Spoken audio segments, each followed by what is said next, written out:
මම වතුර බෝතලේ පෙරලලා ඒක බිමට වැටෙනවා බලාගෙන හිටියා. මුළු පන්තියම පිස්සු වැටුණා. අපේ ගුරුවරයා කිව්වා මට ඒක එක දිගට 10 වතාවක් ලැබුණොත් මැද වාරයට ගෙදර වැඩ නැහැ. මට තව එකපාරක් විතරයි ඕනේ කියලා. හැමෝම වටේට රැස්ුණා. මම ගැඹුරු හුස්මක් ගත්තා. ඒක හරියටම පැද්දුවා.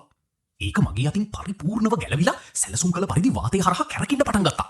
මම පන්තියේ පුරාවෘතයක් ලෙස පහළට යන්න හදන නිසා මම hina වුණා. නමුත් පසුව අතක් වාතය හරහා පියාසර කරනවා මම දැක්කා. මගේ බෝතලේ බිමට වැටෙන්න යනකොටම අත එකකින් වැටුණා. බෝතලේ බිත්තියට පියාඹලා වැටුණා. මම බැලුවා කවුද ඒකට ගැහුවේ කියලා.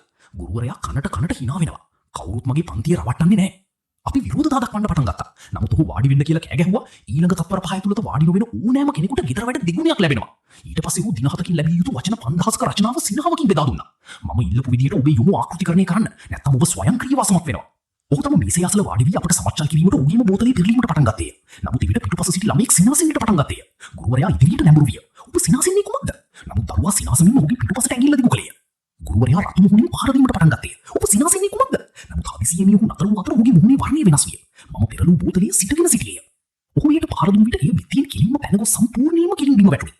මම නිල වශයෙන් එක දිගට දසවතාවක් පෙරලා දැමුවෙමි. ඔහුට රචනා අපගේ මේස වලින් ඉවත් කිරීම හැර වෙනත් විකල්පයක් නොතිබුණි. ඔහුගේ